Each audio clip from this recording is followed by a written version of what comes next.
الحمد للہ نحمده ونستعینه ونصلی علی رسول الکریم بسم اللہ الرحمن الرحیم۔ حضرت ابوبرزہ رضی اللہ عنہ فرماتے ہیں کہ میں حضرت ابوبکر صدیق رضی اللہ عنہ کی خدمت میں حاضر تھا۔ آپ رضی اللہ عنہ کسی شخص سے ناراض ہوئے تو وہ شخص درست کلامی پر اتر آیا۔ میں نے کہا اے خلیفہ رسول، آپ مجھے اجازت دیں کہ میں اس کی گردن اڑا دوں۔ میرے ان الفاظ سے ان کا سارا غصہ جاتا رہا۔ وہ وہاں سے اٹھ کر گھر چلے گئے اور مجھے بلا بھیجا۔ میں گیا تو مجھ سے فرمایا کہ ابھی تم نے کیا کہا تھا؟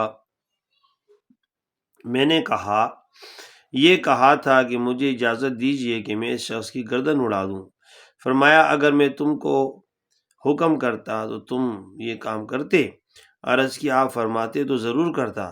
فرمایا نہیں، اللہ کی قسم، یہ بات کہ بد کلامی پر گردن اڑا دی جائے محمد صلی اللہ علیہ وسلم کے بعد کسی کے لیے نہیں، یعنی کسی کا حق نہیں ہے سوائے نبی علیہ السلام کے۔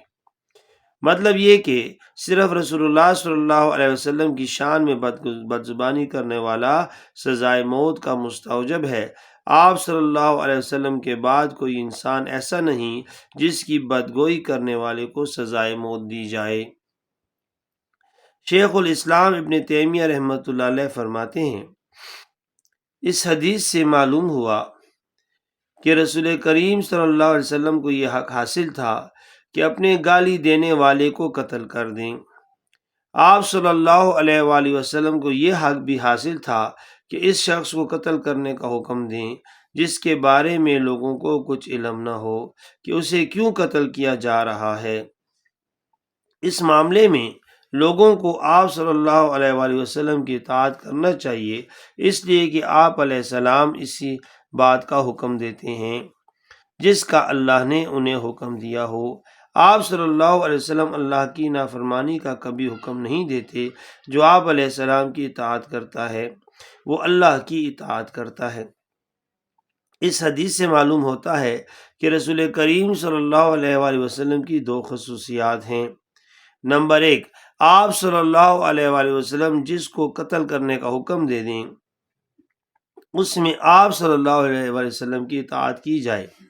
نمبر دو، جو شخص آپ صلی اللہ علیہ وسلم کو گالیاں دے اور سخت سوز کہے، آپ صلی اللہ علیہ وسلم اس کو قتل کر سکتے ہیں۔ آپ صلی اللہ علیہ وآلہ وسلم کو یہ دوسرا اختیار جو دیا گیا تھا وہ آپ صلی اللہ علیہ وآلہ وسلم کی وفات کے بعد بھی باقی ہے۔ لہذا جو شخص آپ صلی اللہ علیہ وسلم کو گالی دے یا آپ علیہ السلام کی شان میں سخت الفاظ کہے اسے قتل کرنا جائز ہے، بلکہ آپ علیہ السلام کی وفات کے بعد یہ حکم مؤقت ہو جاتا ہے، اس لیے کہ آپ علیہ السلام کا تقدس اور حرمت وفات کے بعد اور زیادہ کامل ہو جاتی ہے، اور آپ علیہ السلام کی وفات کے بعد اب آپ علیہ السلام کی ناموس و آبرو میں سال انگاری اور تغافل شعاری ممکن نہیں۔ اس حدیث سے مستفاد ہوتا ہے کہ آپ علیہ السلام کو مطلقاً قلت و کثرت کو ملحوظ رکھے بغیر گالی دینے سے ایسے شخص کا قتل مباح ہو جاتا ہے۔ علاوہ بریں اس حدیث کے عموم سے اس امر پر استدلال کیا جاتا ہے کہ ایسے شخص کو قتل کیا جائے قطع نظر اس سے کہ وہ مسلم ہو یا کافر۔ شیخ الاسلام ابن تیمیہ رحمۃ اللہ علیہ مسئلہ زیر بحث پر قرآن و سنت کے نصوص اور صحابہ و تابعین کا مسلسل تعامل ذکر کرتے ہوئے آخر میں خلیفہ راشد حضرت عمر بن عبدالعزیز رحمۃ اللہ علیہ کا یہ واقعہ نقل کرتے ہیں کہ کسی شخص نے ان کو برا بلا کہا اور ان کی حد تک عزت کی۔ غالباً اس علاقے کے گورنر نے حضرت عمر بن عبدالعزیز سے استصواب کیا ہوگا کہ ایسے مفسد شخص کو قتل کر دیا جائے۔ اس کے جواب میں حضرت عمر بن عبدالعزیز رحمۃ اللہ علیہ نے گورنر کو لکھا کہ قتل صرف اس شخص کو کیا جاتا ہے جو شان رسالت میں دریدہ دہنی کرے، لہذا ایسے اس شخص کو قتل تو نہ کیا جائے، البتہ سرزنش کرنے کے لیے اس کے سر پر اتنے کوڑے لگائے جائیں، اور یہ کوڑے لگانا بھی محض اس شخص کی اصلاح اور بہتری کے لیے ہے۔ اگر یہ بات نہ ہوتی تو میں اس کے کوڑے لگانے کا بھی حکم نہ دیتا۔ اس واقعے کو نقل کرنے کے بعد شیخ الاسلام حافظ ابن تیمیہ رحمۃ اللہ علیہ لکھتے ہیں وَهَذَا مَشْهُورٌ عَنْ عمر بن العزیز وخلیفۃ الراشد عالم بالسنہ متبع لہا فہذا قول اصحاب رسول اللہ صلی اللہ علیہ وسلم والتابعین لهم بإحسان لا يعرف عن صائب ولا تابع خلافا لذلك بل اقرار علیہ واستحسان له۔ اور حضرت عمر بن عبدالعزیز رحمۃ اللہ کا یہ واقعہ مشہور ہے کہ جب وہ خلیفہ راشد ہیں، قرآن و سنت کے عالم اور بہت متبع سنت ہیں، بس شاتم رسول کا واجب القتل ہونا صحابہ و تابعین کا اجماعی فیصلہ ہے، کسی ایک صحابی اور ایک تابعی سے بھی اس کے خلاف منقول نہیں۔ خلاصہ یہ کہ اسلامی قانون کی روح سے توہین رسالت کا مرتکب سزائے موت کا مستحق ہے، اور اس مسئلے پر تمام صحابہ و تابعین اور فقہائے امت متفق ہیں۔ حضرت عبداللہ بن عباس رضی اللہ عنہ سے مروی ہے، فرماتے ہیں کہ ختمہ قبیلے کی ایک عورت نے رسول اللہ صلی اللہ علیہ وسلم کی حجوں کی۔ آپ صلی اللہ علیہ وآلہ وسلم نے فرمایا اس عورت سے کون نمٹے گا؟ اس کی قوم سے ایک آدمی نے کہا یا رسول اللہ صلی اللہ علیہ وسلم یہ کام میں انجام دوں گا، چنانچہ اس نے جا کر اسے قتل کر دیا۔ آپ صلی اللہ علیہ وسلم نے فرمایا 2 بکریاں اس میں سینگوں سے نہیں ٹکراتی۔ واقعی نے اس واقعے کو پوری تفصیل سے ذکر کیا ہے، فرماتے ہیں کہ اسماء بنت مروان بن امیہ بنت زید کے خاندان سے تھی اور یزید بن حسن ختمی کی بیوی تھی۔ یہ رسول کریم صلی اللہ علیہ وآلہ وسلم کو ایذا دیا کرتی تھی، اسلام میں عیب نکالتی اور آپ صلی اللہ علیہ وسلم کے خلاف لوگوں کو بھڑکایا کرتی تھی۔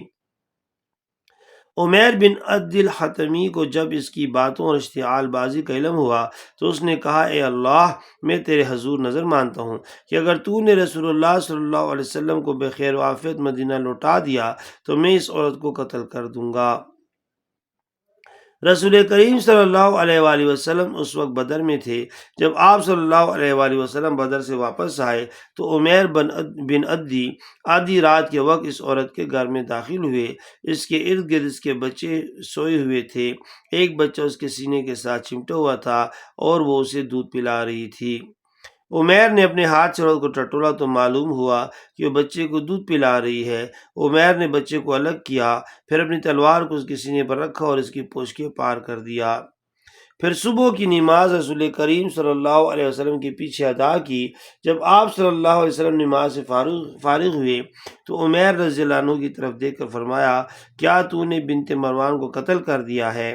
عرض کیا جی ہاں، میرے ماں باپ آپ صلی اللہ علیہ وآلہ وسلم پر قربان ہوں۔ عمیر اس بات سے ڈرا کہ اس نے رسول کریم صلی اللہ علیہ وآلہ وسلم کی مرضی کے خلاف کام کیا ہو۔ اس نے کہا یا رسول اللہ صلی اللہ علیہ وسلم، کیا اس ضمن میں مجھ پر کوئی چیز واجب ہے؟ فرمایا سنیں، 2 بکریاں اس میں سینگوں سے نہیں ٹکراتی۔ یہ فقرہ پہلی مرتبہ رسول کریم صلی اللہ علیہ وآلہ وسلم سے سنا گیا۔ عمیر کہتے ہیں کہ رسول کریم صلی اللہ علیہ وآلہ وسلم نے ارد گرد دیکھا اور فرمایا اگر تم ایسا شخص دیکھنا چاہو جس نے اللہ اور اس کے رسول صلی اللہ علیہ وسلم کی غیبی مدد کی ہے تو عمیر کو دیکھ لو۔ جب حضرت عمیر رضی اللہ عنہ رسول کریم صلی اللہ علیہ وآلہ وسلم کے یہاں سے لوٹ کر آئے تو دیکھا کہ اس عورت کے بیٹے لوگوں کی ایک جماعت کے ساتھ اسے دفن کر رہے ہیں۔ جب سامنے آتے دیکھا تو وہ لوگ عمیر رضی اللہ عنہ کی طرف آئے اور کہا اے عمیر رضی اللہ عنہ، اسے تو نے قتل کیا ہے؟ عمیر رضی اللہ عنہ نے کہا ہاں، تم نے جو کرنا ہے کر لو اور مجھے ڈیل نہ دو۔ مجھے اس ذات کی قسم جس کے ہاتھ میں میری جان ہے، اگر تم سب وہ بات کہو جو وہ کہا کرتی تھی تو میں اپنی تلوار سے تم پر وار کروں گا یہاں تک کہ میں مارا جاؤں یا تمہیں قتل کر دوں۔ اس دن سے اسلام بنی ختمہ میں پھیل گیا۔ قبل ازیں ان میں سے کچھ آدمی ڈر کے مارے اپنے اسلام لانے کو پوشیدہ رکھتے تھے۔ واقعی نے ایک اور واقعہ اس طرح لکھا ہے کہ بنو عمر بن عوف میں ایک شیخ تھا جس کو ابو افق کہتے تھے، نہایت بوڑھا تھا، اس کی عمر 120 سال تھی۔ یہ شخص مدینہ آ کر لوگوں کو رسول کریم صلی اللہ علیہ وسلم کی دعوت پر بھڑکایا کرتا تھا۔ اس نے اسلام قبول نہیں کیا تھا۔ جب رسول کریم صلی اللہ علیہ وسلم بدر تشریف لے گئے اور اللہ تعالیٰ نے آپ علیہ السلام کو فتح و کامرانی سے نوازا تو وہ حسد کرنے لگا اور بغاوت پر اتر آیا۔ اس نے رسول کریم صلی اللہ علیہ وآلہ وسلم اور صحابہ کرام رضی اللہ عنہم اجمعین کی مذمت میں ہجویہ کا قصیدہ کہا۔ سالم بن عمیر نے نظر مانی کہ میں ابو افق کو قتل کروں گا یا اسے قتل کرتے ہوئے مارا جاؤں گا۔ سالم غفلت کی تلاش میں تھا۔ موسم گرما کی ایک رات تھی۔ ابو افق موسم گرما میں قبیلہ بنی عمر بن عوف کے صحن میں سو رہا تھا۔ اندرین اسنا سالم بن عمیر آیا اور تلوار اس کے جگر پر رکھ دی۔ دشمن بستر پر چیخنے لگا۔ اس کی ہم خیال بھاگتے اس کے پاس آئے، پہلے اس کے گھر میں لے گئے اور پھر قبر میں دفن کر دیا۔ کہنے لگے اسے کس نے قتل کیا ہے؟ بخدا اگر ہم کو قاتل کا پتہ چل جائے تو ہم اسے قتل کر دیں گے۔ شیخ الاسلام حافظ ابن تیمیہ رحمۃ اللہ لکھتے ہیں، جس کا ترجمہ اس طرح ہے: اس واقعے میں اس امر کی واضح دلیل موجود ہے کہ معاہد اگر اعلانیہ نبی صلی اللہ علیہ وسلم کو گالیاں دے تو اس کا عہد ٹوٹ جاتا ہے، اسے دھوکے سے قتل کیا جا سکتا ہے، مگر یہ اہل مغازی کی روایت ہے اور بلا شبہ دوسری روایات کی معید و مؤکد ہو سکتی ہے۔ اللہ تعالیٰ آپ کو اور مجھے اور ہم سب کو نبی علیہ السلام کی صحیح اتباع اور ان کی محبت نصیب فرمائے۔ جزاک اللہ خیرہ۔